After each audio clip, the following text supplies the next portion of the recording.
Efectivamente, los mercados son entes abstractos, tremendamente complejos, dinámicos, cuya predicción en su comportamiento a veces resulta imposible e impredecible, ¿no? Es una de las características precisamente de los mercados. Pone una especie de racionalidad común que a veces es difícil de desentrañar, pero sí son los mercados, efectivamente. Donde sale uno corriendo, salen todos corriendo detrás y nadie sabe por qué están corriendo. Efectivamente. Y eso, ahí se demuestra que los mercados se debaten a veces entre la racionalidad, son, como te digo, son instancias que funcionan en forma un poco abstracta, impersonal. Cuando tú hablas del mercado, tú no puedes decir el mercado lo constituye Guillermo, Javier y Horacio, no. El mercado más bien refleja la conducta y la psicología de nosotros tres y de otras millones de personas en conjunto, ¿no? Entonces, a veces los mercados tienen... Horacio, ¿qué tenemos para hoy? Pues no sé si quieres comenzar por nacional, internacional, hacer un resumen. Sí, por lo internacional vamos a empezar por conversar un poco sobre la crisis de eh, Israel y los impactos que eso pueda tener o no sobre la economía mundial, más allá de las aristas, digamos, políticas, etcétera, ¿no? Y cómo puede esa situación escalar y qué impacto podría tener por demás en aspectos como la inflación y el crecimiento económico mundial. Eh, y segundo, hablar sobre un tema estructural que me parece que es de importancia tratar en el caso específico de Panamá, que es la informalidad, y básicamente tratar de explicar en forma simple, sencilla, cuáles son los factores, las causas que motivan que Panamá sea uno de los países con una relativamente alta informalidad, en qué se asemeja el caso Panamá a otros países, qué ha resultado en otras naciones como solución a este tipo de situación y discutir en esencia cuáles serían algunas opciones de políticas específicas en nuestro país. Tú sabes que a Es mí lo que me atrae el interesante. caso de Israel. No, yo nada más que para Hola, adicionar, Javier, sería interesante saber por qué una región en la que no hay una gota de petróleo influye en el precio del barril de petróleo, ¿no? Efectivamente. exacto. Javier, iba a hacer comentarios, Javier. No, Javier. por ahí venía. Estamos alineados, Guillermo. Lo que te iba a decir es que lo que a mí me aterroriza es que es como, pese a que esta gente no tiene petróleo, la relación con los países que tienen petróleo y la relación con el área, que es un polvorín, hace que todo el mundo esté atento y todo el mundo esté temeroso de lo que puede pasar, ¿no? Sí, efectivamente. Israel representa un factor de equilibrio desde el punto de vista del mundo occidental en una área que definitivamente está convulsionada por factores políticos y también religiosos, ¿no?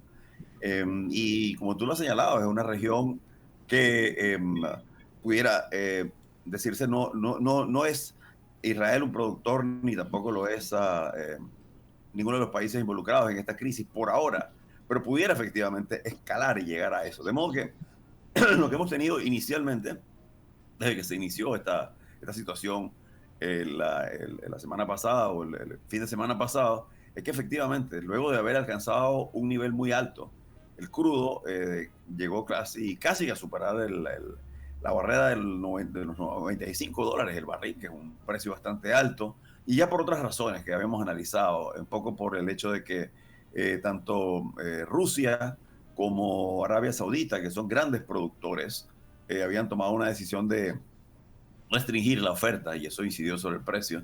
Eh, con el tiempo, al pasar de las semanas, esta situación mejoró y el precio del barril bajó nuevamente a 82, 83.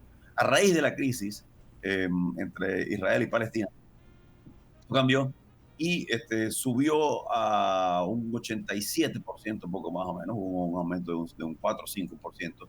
Y desde entonces a esta parte, nuevamente se ha estabilizado el precio del crudo. ¿Cuál es la racionalidad detrás de esto? Realmente los mercados son sensibles, efectivamente los mercados ante digamos, la magnitud de lo que se vivió este fin de semana en términos de la incursión del movimiento Hamas en Israel, etcétera, los secuestrados, los fallecimientos, naturalmente.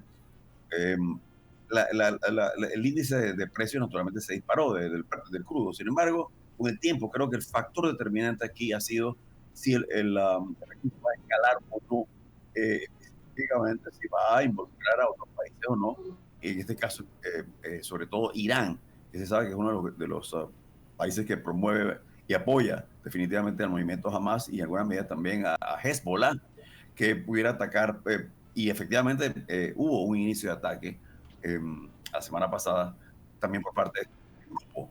Ahora bien, en definitiva, ¿qué es lo que pudiera aquí ocurrir o incidir sobre esto? Pero voy a tomarme una pausa para tus comentarios, Javier. Javier. Comentaba, Javier, bueno, les comentaba simplemente que lo que puede incidir aquí en forma directa en el precio del crudo es que efectivamente se involucre de manera directa la participación en el conflicto de otros países. Y como ustedes ¿No saben... me escuchas? No, hasta ahora no te No, escuchamos. no. Algo pasa con tu micrófono que no. Sí, tengo un tema técnico, ¿no? No, mil disculpas. No, lo que te comentaba es que hay que recordar que Hezbollah es del otro lado y que este es un conflicto que tiene un trasfondo religioso y eso es uno de los grandes peligros, ¿no? De que siendo un trasfondo religioso, aún gente que entre ellos no se quieren, porque estamos hablando de chiitas y de sunitas y de todas estas facciones musulmanas, todos están claros en que todos odian a Israel y cuando hay una cosa como esta se pueden sumar, ¿verdad? Precisamente.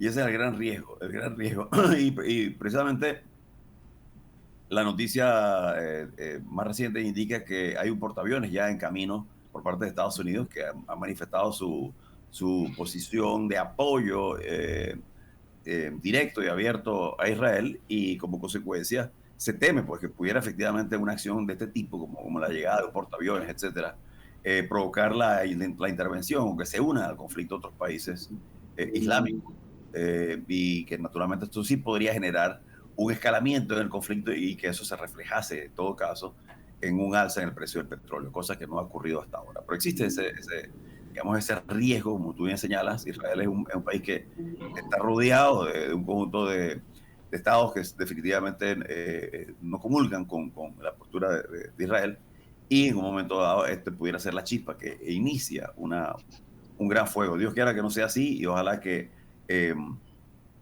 es una situación que en alguna medida logre encaminarse pues hacia senderos de paz, etcétera. Sin embargo, más allá de eso, los hechos parecieran evidenciar que sí va a haber varias semanas de conflicto y enfrentamiento muy severo en la región de Gaza, en la franja de Gaza. Y aquí, digamos, el factor fundamental va a ser si esto escala o no, si se involucran otros países o no, especialmente Irán y Estados Unidos.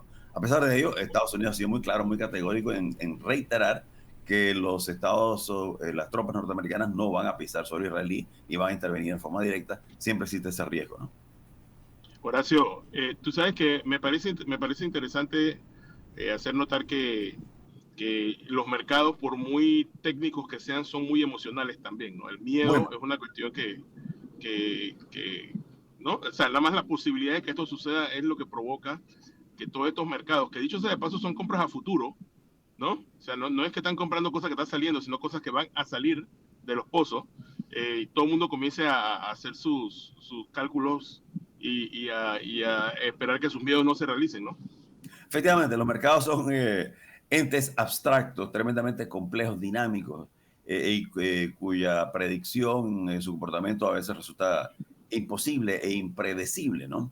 Es una de las características precisamente de los mercados. Responde a una especie de racionalidad común que a veces es difícil de desentrañar, pero sí son los mercados, efectivamente. Donde sale uno corriendo, salen todos corriendo detrás y nadie sabe por qué están corriendo, ¿no? Efectivamente. Y eso, ahí se demuestra que los mercados se debaten a veces entre la racionalidad, como te digo, son instancias que funcionan en forma un poco abstracta, impersonal. Cuando tú hablas del mercado, tú no puedes decir el mercado lo constituye Guillermo, Javier y Horacio, no. El mercado más bien refleja la conducta y la psicología de nosotros tres y de otras millones de personas en conjunto, ¿no? Entonces a veces los mercados tienden a ser racionales, pero otras veces tienden a ser tremendamente irracionales e impredecibles. Entiendo. Entonces la proyección es que el petróleo se va a quedar estable por ahora. Efectivamente, efectivamente, buena pregunta. Y yo creo que de momento, mientras la crisis no escale y no involucre la participación de otros países en el área, principalmente países productores de petróleo. Creo que es probable que digamos, no aumente el precio del petróleo, al menos no como resultado de esta crisis por ahora. Sin embargo, en la eventualidad que eso ocurriese, naturalmente que esto sería muy malas noticias para una economía global que ha sido convulsionada durante los últimos años por la crisis de Ucrania, por el COVID, por la incertidumbre que digamos, esas coyunturas han generado, entre otros tantos factores, ¿no?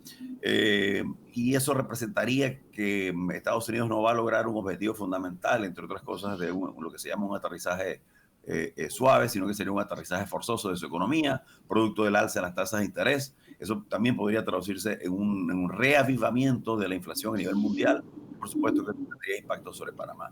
De momento esos son escenarios especulativos, son escenarios aún distantes e improbables, pero existen y hay que tratar de adelantarse a los mismos, ¿no?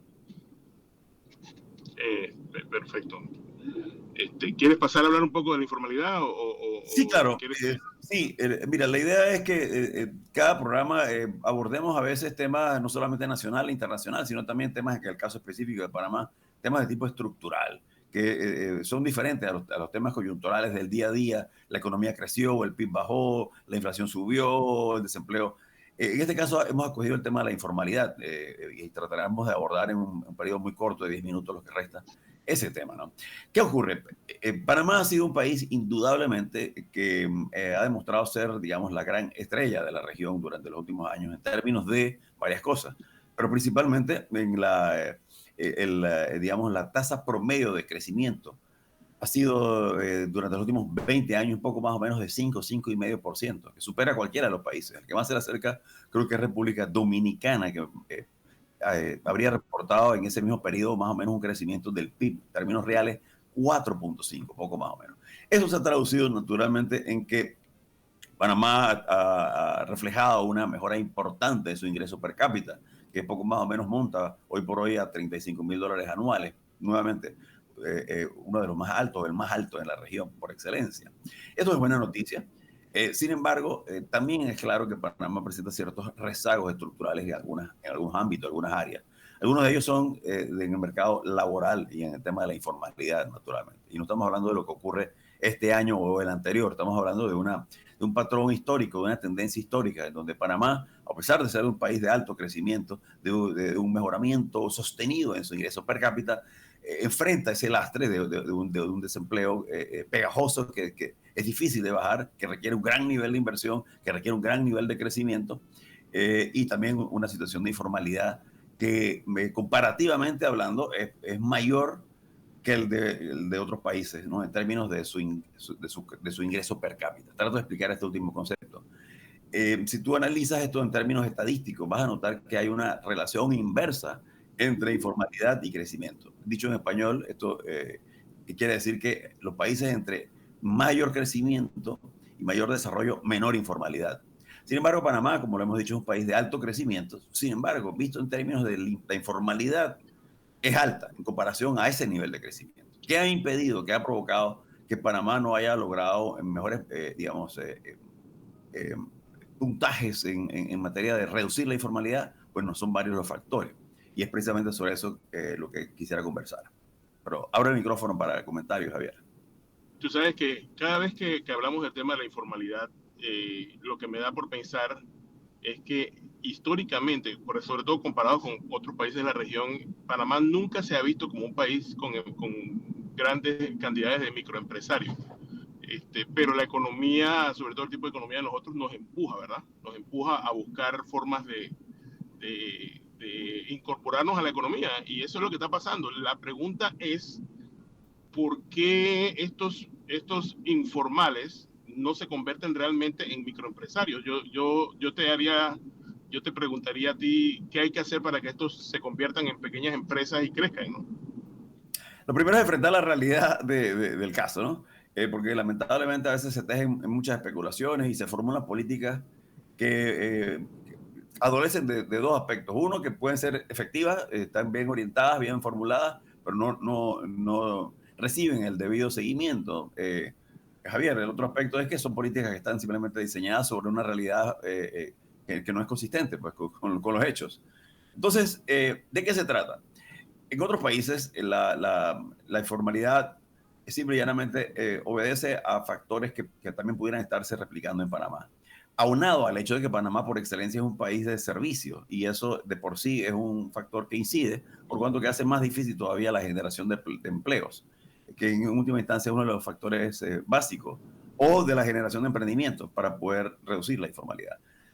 Veamos, ¿qué es informalidad para empezar? Y definiéndolo de forma muy sencilla, muy mundana, informalidad, el término te lo dice, son entes o trabajadores que operan simple y llanamente, no vamos a decir al margen de la ley, pero operan de una manera que no pagan impuestos, que no tienen un registro empresarial, etcétera, y por consiguiente se definen como tal, como informales. Ahora, aquí hay dos grandes visiones con respecto a la informalidad. Hay una visión básicamente que la informalidad es producto de, digamos, de la incapacidad del sector público y del sector privado de poder desarrollar políticas adecuadas, etcétera, que incentiven el desarrollo de estas empresas. Y hay otro factor, que es el residual, que simplemente te dicen, mira, parte digamos, del constreñimiento que enfrentan estas empresas no es otra cosa que simple y llanamente la falta que tienen de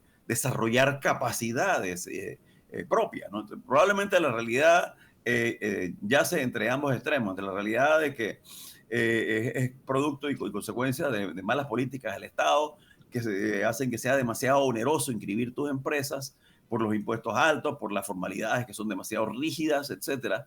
Pero hay la otra aplicación es que le resulta mucho más difícil lograr esos estándares que pueden lograr, por ejemplo, otras grandes empresas que cumplen con los estándares de calidad, entre otros factores, etcétera. Entonces, ¿qué pasa?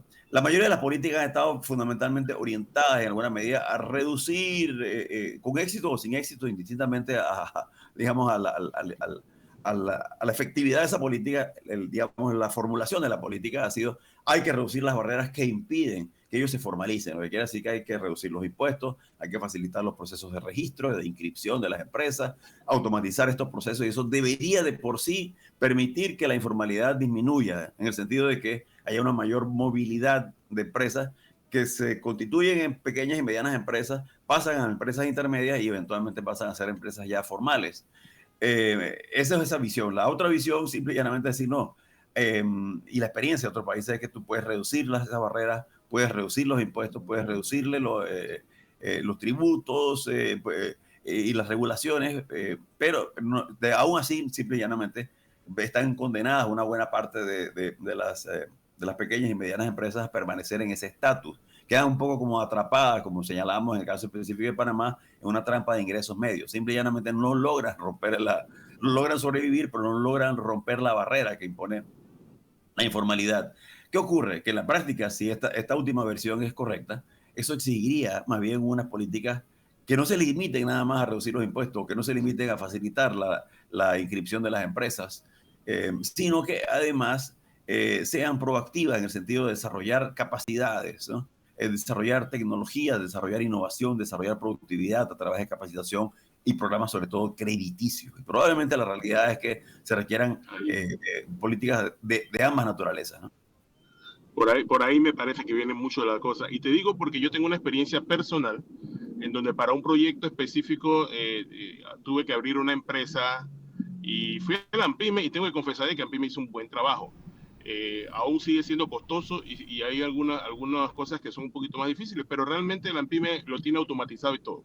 El problema es el banco.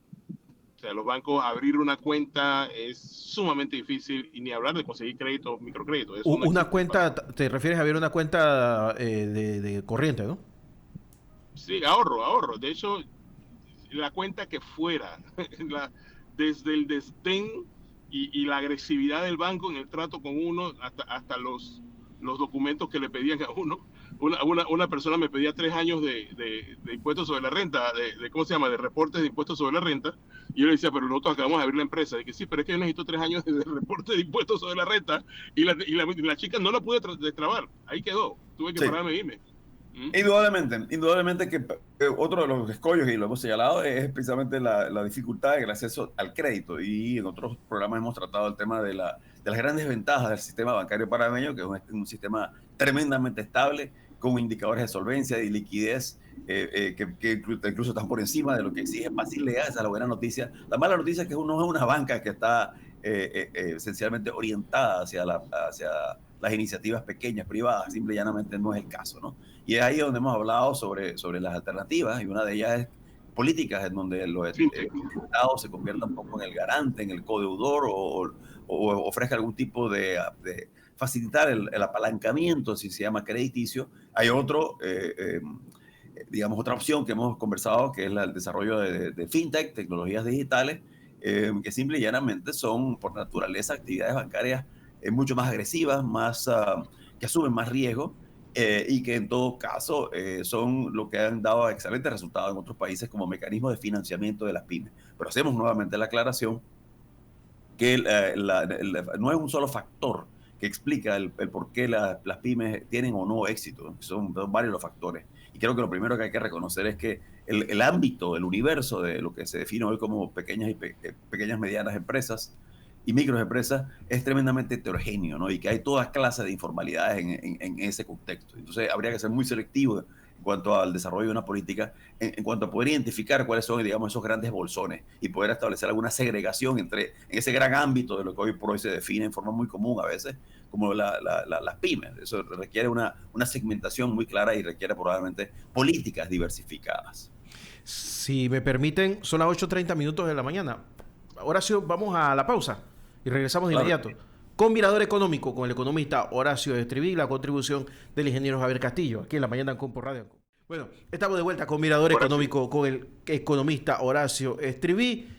Mirador Económico todos los días viernes de 8 a 8:45, 9, 8:30, por ahí, dependiendo del material que tengamos, con la colaboración del ingeniero Javier Castillo. Hoy estamos hablando habíamos quedado en el tema de la destrucción de empleo que se está dando y la situación que eso llega a crear. No sé si Horacio ya está de vuelta o fue a tomar un 5. No, estoy aquí, pero tengo algún issue con la cámara. No te preocupes.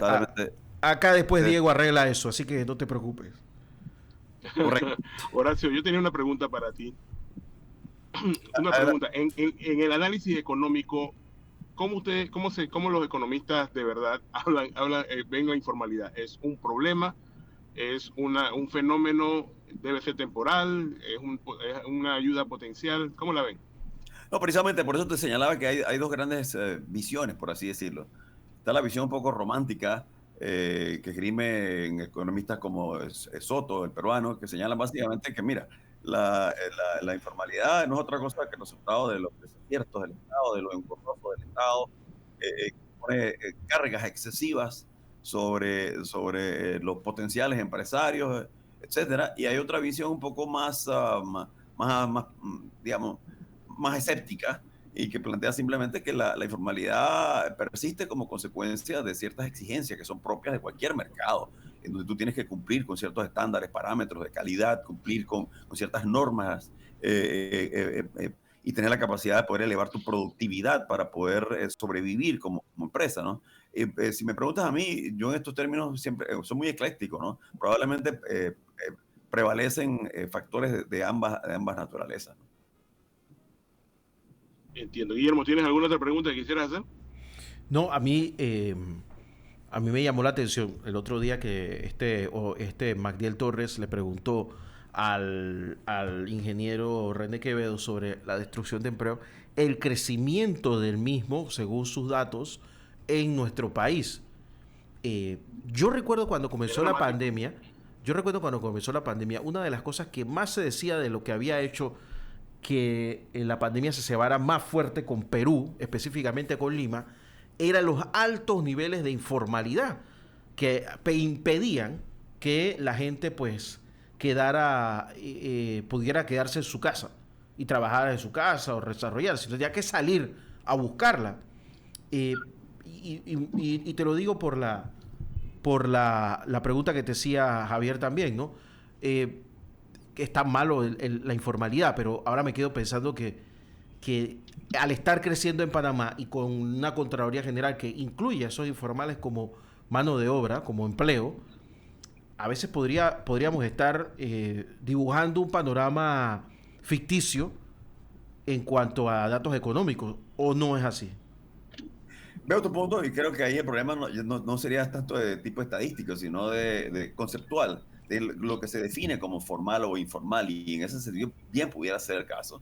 Y he escuchado críticas en ese sentido, que digamos, los criterios para definir qué es formal o informal en Panamá son un tanto rígidos, ¿no? Y que hay una parte importante de ese contingente que se define como informales que realmente simple y llanamente no lo son, que son independientes, que es un concepto totalmente distinto. Ahora, más allá digamos, de estos aspectos que son más en cuanto a la definición metodológica de lo que es una categoría de formal versus informal, es un hecho, ¿no? Y es que el país podría recurrir a mecanismos y a políticas para poder estimular un mayor nivel de emprendedurismo, precisamente a través de políticas que incluyen, entre otros, ya lo hemos señalado, mayor capacidad inclusiva desde el punto de vista financiero, que quiere decir ofrecer nuevas alternativas de financiamiento a través de nuevas tecnologías como fintech, cursos de capacitación muy especializados, sobre todo en materia de innovación,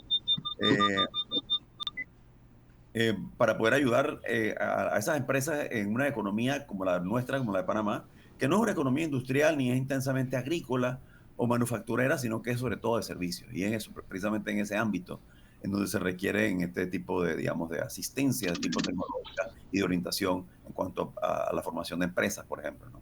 Sí, a mí sí me preocupa un poco porque lo veo en la calle, ¿no? A esta hora, mira, justo a esta hora son las 8:40 de la mañana. Esta es la hora que está llegando normalmente las últimas personas a su trabajo, digamos los gerentes, algunos ejecutivos y digamos que ya los más del día a día han llegado a su trabajo. Y tú no lo notas, calle 50 totalmente vacía.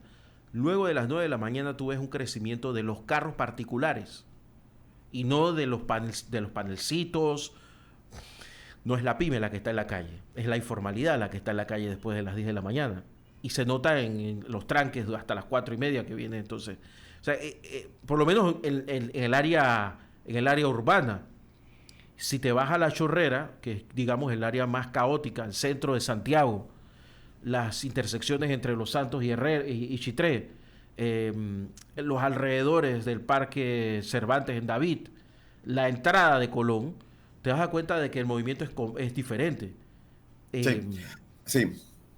Es muy eh, interesante lo que planteas porque introduces un elemento clave dentro de este ejercicio de formulación de políticas y es la necesidad de políticas que respondan también a una visión regional del desarrollo y del crecimiento. Lamentablemente Panamá padece de un altísimo nivel de centralización que algunos expertos atribuyen naturalmente a la naturaleza de nuestra economía, que se fundamenta sobre todo actividades logísticas que ocurren principalmente en el eje canalero Panamá-Colón, y que eso es lo que ha provocado en alguna medida digamos, la complejidades que enfrentan el desarrollo de otras regiones, ¿no? De otros polos. Entonces sí es importante lo que tú planteas, enmarcarlo en una visión de desarrollo de polos y que no son otra cosa simplemente que desarrollar, digamos, infraestructura en Santiago, en Penonomé, etcétera, fortalecer esos polos como centros de desarrollo.